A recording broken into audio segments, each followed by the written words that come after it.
북한 김정은 국무위원장이 탄두를 둘러보고 있습니다. 사진 속 탄두들은 처음 공개된 것으로 새로운 전술 핵탄두라는 분석입니다.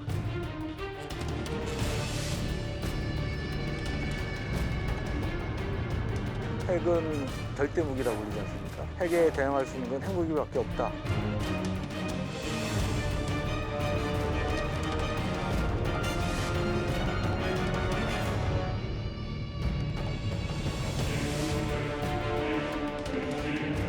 야, 나 이거 핵미사일 단추 잘못 누르면 바로 사망이다. 속된 말로 좀 쫄지 않겠습니까? 조심하지 않겠습니까? 예.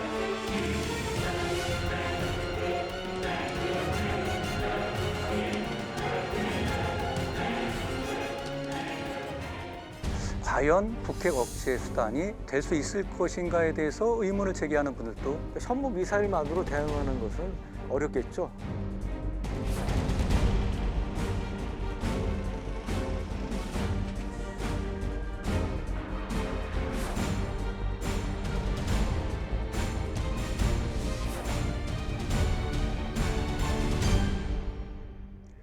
네, 여러분 안녕하십니까? 인간은 무기가 있어서 싸우는 게 아니죠. 싸울 의지가 있기 때문에 무기를 만드는 겁니다. 북한이 핵무기를 만든 이유도 여기에 있지 않나 이렇게 생각이 됩니다. 핵무기가 없는 우리가 준비한 필승카드, 바로 현무 미사일입니다.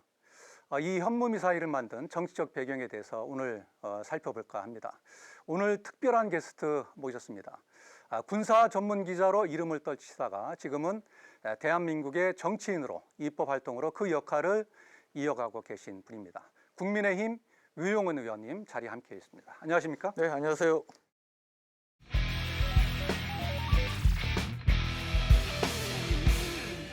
자, 오늘 주제가 현무 미사일이거든요. 네. 남북 간의 비대칭 전략 가운데 하나가 혹시 미사일이 아닌가 싶을 정도로 네. 우리가 자랑할 만한 미사일은 사실 별로 없거든요. 네. 근데 이제 현무 미사일이 나왔어요. 네. 그래서 이것만 가지면 북핵 억제가 가능하다라는 식의 어떤 그런 인식들을 지금 갖고 있는데 네. 핵은 우리 김 국장도 잘 아시지만 절대 무기라고 불리지 않습니까? 그래서 핵에 대응할 수 있는 건 핵무기밖에 없다.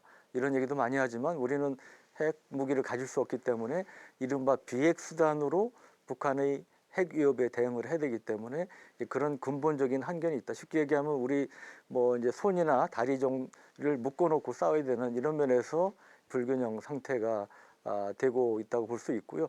이제 그런 맥락에서 그렇다면 비핵 수단, 비핵 무기 중에 그나마 북한의 도발, 김정은으로 하여금 속된 말로 겁을 내서 도발을 쉽게 못할 수 있는 수단이 뭐냐 이제 고민하면서 발전시켜 온 것이 바로 우리 말씀하신 현무 미사일이라고 생각을 합니다. 고위력 현무 미사일로 지칭된 이 미사일은 탄두 중량이 8톤이 넘어 괴물 미사일로도 불립니다. 여러 발을 동시에 발사하면 핵에 버금가는 위력을 가진 걸로 평가되는데 핵 전력을 보유하지 않은 우리 군이 가진 가장 강력한 무기 체계로 꼽힙니다.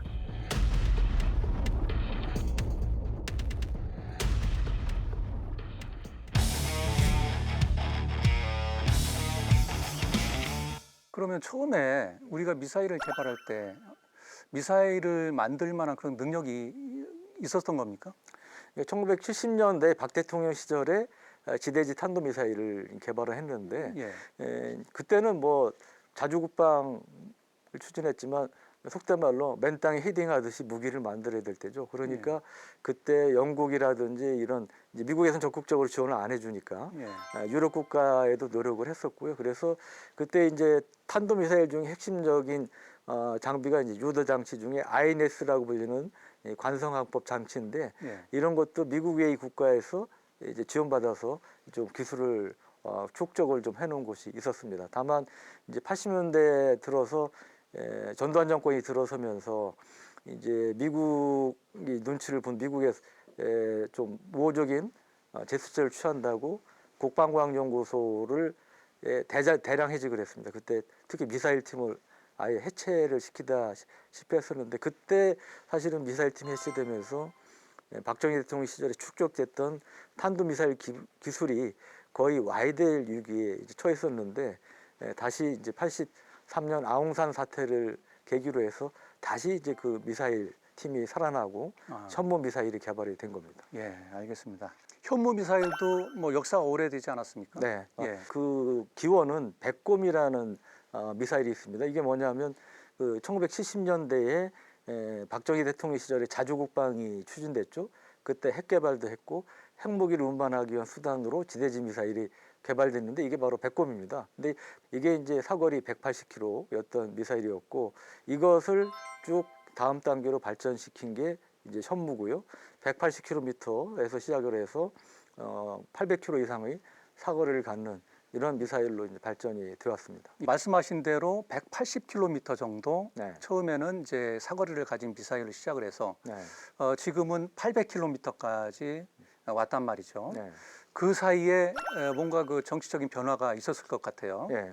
우리가 이제 180km, 그 다음에 예. 초기에 탄두 중량 500kg으로 제한되어 있지 않았습니까? 예. 이 두 가지 숫자에 큰 의미가 있습니다.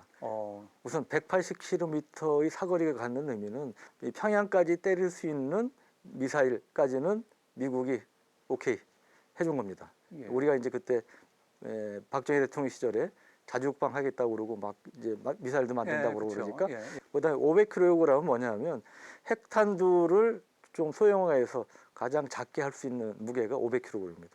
초소형 핵탄두. 예, 그러니까 예.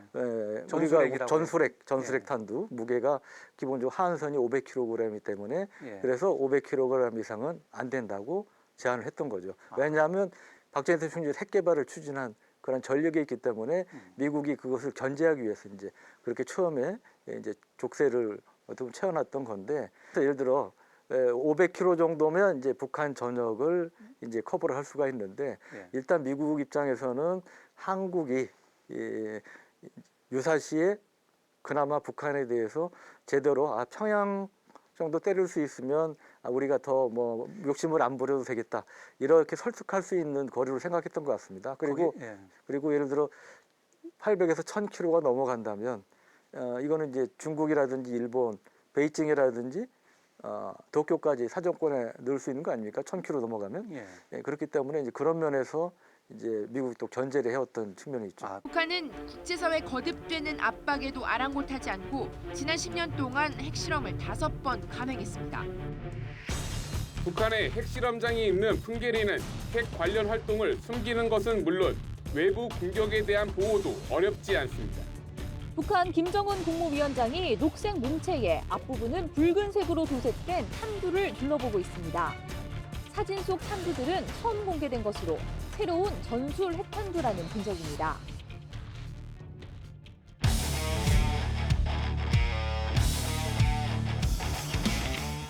과연 북핵 억제 수단이 될 수 있을 것인가에 대해서 의문을 제기하는 분들도 적지 않으시거든요. 네. 어떻게 생각하십니까? 현무 미사일만으로 대응하는 것은 어렵겠죠. 그래서 우리가 이제 북핵에 대응하는 것은 이제 투 트랙으로 할 수밖에 없다고 봅니다. 하나는 한미 동맹을 기반으로 한 거. 이게 흔히 얘기하는 이제 확장 억제죠. 핵심이. 그래서 유사시에 미국의 해구수단이라든지 정밀 타격, 재래식 정밀 타격 수단이라든지 이런 것에 의존하는 것이고요. 또 하나는 이제 우리 독자적인 능력. 이게 흔히 얘기하는 이제 한국형 삼축 체계죠.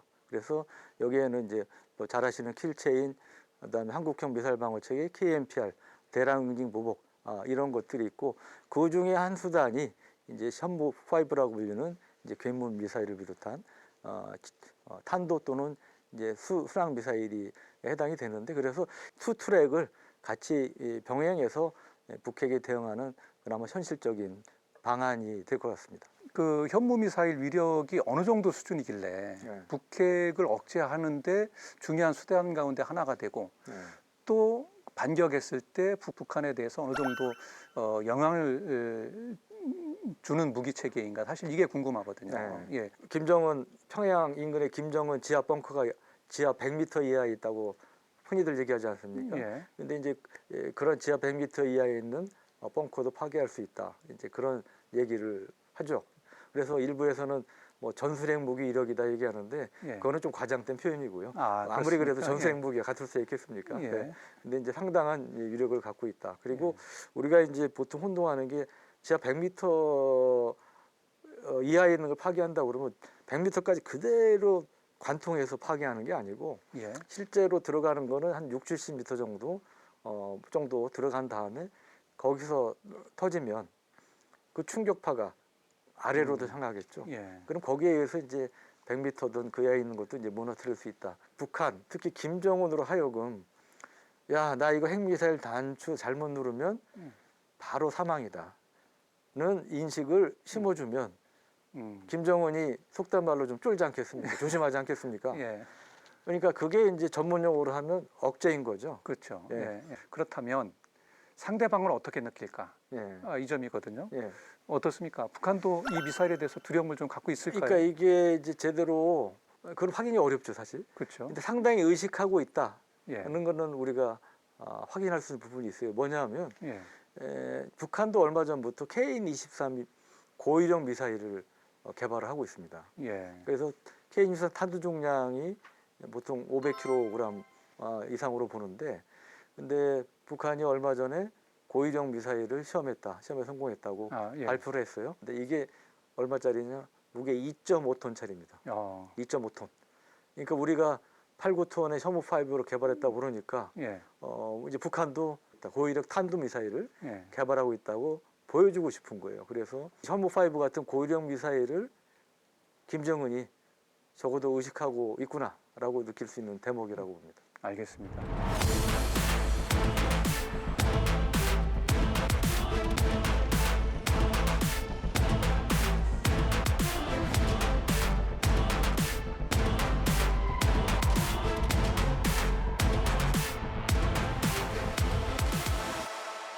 주변국에 비해서는 어떻습니까? 아직도 좀 미흡한 수준입니까? 아니면 우리도 쓸만한 미사일을 드디어 가졌다. 뭐 이렇게 판단할 수 있습니까? 어떻습니까? 우리가 이제 사거리 측면에서만 보면 예. 아직까지 북한이라든지 뭐 중국에는 뒤지죠. 그리고 일본은 이제 아직까지 이제 헌법적인 제약 뭐 이런 것 때문에 본격적인 이제 탄도 미사일은 예.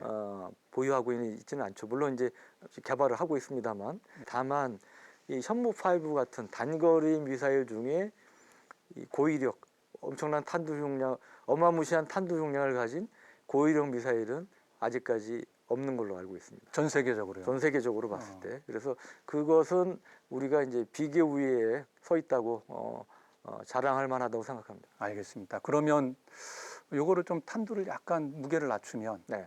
뭐 중장거리 미사일로도 쓸 수 있는 그런 기술 수준까지 와 있다고 볼 수 있는 겁니까? 네, 어떻습니까? 당연하죠. 예. 예. 그러니까 지금 우리가 이제 트레이드 오브라고 그러죠. 탄두 중량을 줄이면 이제 사거리를 늘릴 수 있습니다. 다만 이거는 이제 무한정 늘릴 수 있는 건 아니고, 예. 대륙간 탄도 미사일 같은 경우는 특히 재진입할 때 7,000도 이상의 열이 발생하는데 이거를 견디는 내열 기술이 중요하죠. 북한도 아직은 재진입 기술을 갖지 못한 걸로 이렇게 네. 알려져 있는데. 네, 대륙간 탄도 미사일의 경우 그렇군요. 중거리 미사일까지는 검증이 됐습니다. 그렇습니까? 예. 예. 중거리 미사일 화성 12형 같은 경우는 일본 열도를 넘겨서 정상 발사를 수천 킬로, 한 4천 킬로 이상 날아가서 정상 발사한 적이 있습니다. 그래서 예. 중거리 미사일까지는 재진입 능력을 어느 정도는 갖고 있는 것으로 보고요. 근데 다만 ICBM의 경우는 아직까지는 확인이 안 됐습니다. 우리는 그런 재진입 기술도 맘만 먹으면 네. 언제든지 갖출 수 있다. 뭐 이렇게 판단하시는 거죠? 잠재력을 갖고 있다. 알겠습니다. 그렇게 기대를 합니다. 예, 알겠습니다. 자, 현무 미사일이 그만큼 위력적인 미사일이라면 네. 뭐 다다익선 아니냐, 예. 많이 만들수록 좋은 거 아니냐, 뭐 이런 얘기도 해볼 수 있거든요. 네. 현실은 어떻습니까, 의원님? 제가 기자 시절에 했던 저도 관심 갖고 좀 취재를 했었는데 예, 생각했던 것보다 그렇게 많은 예산이 반영되지가 않은 것 같습니다. 그래서 숫자가 좀 기대치 못 미친다. 예, 이렇게 아쉬워하는 소리를 많이 들었고요. 예. 그렇게 많은 숫자가 아직까지는 확보가 안 된 것 같습니다. 그래서 우리도 이제 그런 면에서 좀 선택과 집중을 해야 되지 않습니까? 우선순위를 좀 더 둬서 예. 예산을 좀 배려할 필요가 있지 않나 생각이 듭니다. 현무 미사일이 그만큼 강력하다면 네. 몇 발 정도 있으면 북한에 대해서 억제 효과가 있다 이렇게 볼 수 있습니까? 그 10단위, 션무5 예. 10단위만 있으면 노동 당사를 포함해서 북한 정권, 평양의 주요 지역을 완전히 무력화할 수 있다는 얘기를 들었어요. 그 정도 이력을 갖고 있기 때문에 한 100단위 정도 갖고 있으면 평양 외에도 뭐 다른 중요한 북한의 전략 목표물들이 있지 않겠습니까? 예. 또 이제 중요한 지하 시설도 있고 뭐 이런 것들을 무력화할 수 있는데 상당히 도움이 될 것 같습니다. 예. 자, 그리고 이 이제 K방산 우리가 계속 네. 이제 강조를 해왔는데 이런 이제 고위력 탄도 미사일과 같은 그런 미사일들을 수출했다 이런 얘기는 사실은 못 들었거든요. 네. 이게 뭐 미사일별로 이런 제약이 있는 건지 네. 어떻습니까? 현실적으로 좀 어려운가요? 예, 그러니까 우리가 MTCRA라고 미사일 기술 통제 체제가 있습니다. 예. 여기에는 이제 예를 들면 사거리 뭐 300km, 뭐 탄두 중량 500kg 이상 이것은 이제 기본적으로 좀 수출이 제한되는 이런 부분이 있는데 예. 그래서 그 범위 내에서는 우리 탄도 미사일도 이미 수출이 되고 있습니다. 그렇습니까? 어디냐? 우리 요새 K방산 수출의 최고 대박 국가가 어디입니까? 폴란드죠. 예. 폴란드에 우리가 뭐 전차, 예. 그다음에 K9 자주포, 뭐 FA-50 이런 것만 관심 가지시는데 예. 사실 천무라는 다연장 로켓이 수출되면서 예. 여기 천무 발사대에 쏠 수 있는 KT-SSM 한국형 전술 지대지 미사일 예. 개량형이 같이 수출이 됩니다. 그렇습니까? 이 사거리가 최대 사거리가 290km입니다. 그러니까 MTCR 범위 내에서 예. 하다 보니까 이제 290km가 됐는데 이게 이제 말씀드린 홀인원을 기록했던 엄청나게 놀라운 정확도를 가진 예. 미사일이에요. 그래서 이제 폴란드도 관심을 갖고 이제 수입을 하기로 한 것 같은데 이런 미사일이 이미 이제 수출이 결정됐고 또 다른 중동이라든지 이런 국가에서 이 KT-SSM 개량형에 관심을 갖고 있다고 합니다. 그리고 일부 국가의 경우는 사거리가 한 500km 이상 되는 그러한 이제 미사일의 수입도 희망을 하고 있답니다. 근데 우리도 이제 우리 미사일 중에 당연히 그 정도 능력을 가진 게 있는데 말씀드린 MTCR 때문에 좀 제약이 있는데 이것도 좀 풀려고 사실은 미국과 지금 협상을 하면서 노력을 하고 있는 걸로 알고 있습니다. 그렇군요.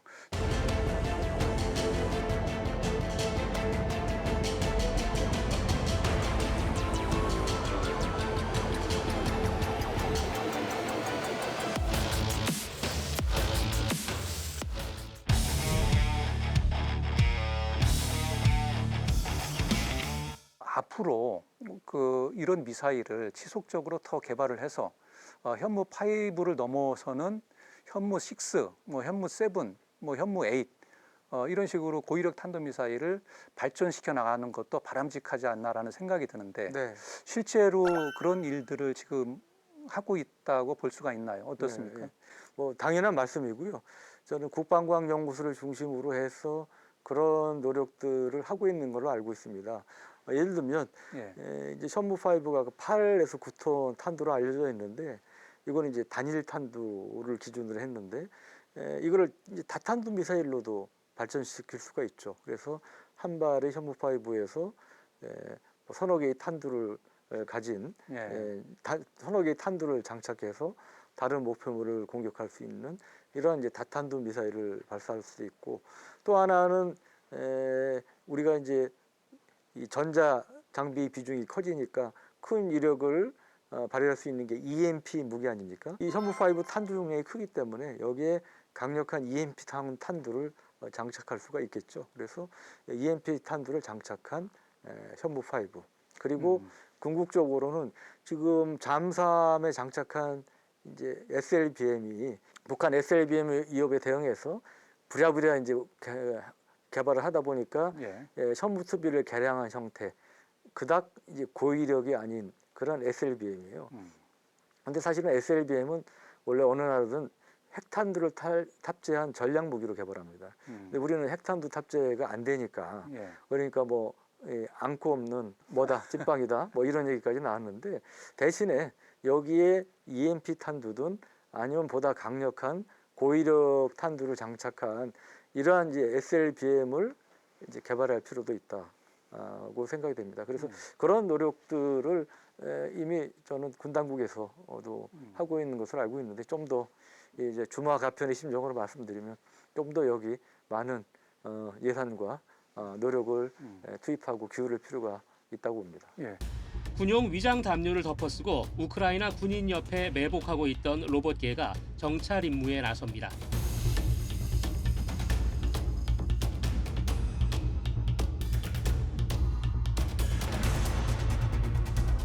전반기 한미 연합연습인 자유의 방패가 지난해 7월 선보인 국방 생성형 AI를 시범 적용한다는 계획입니다.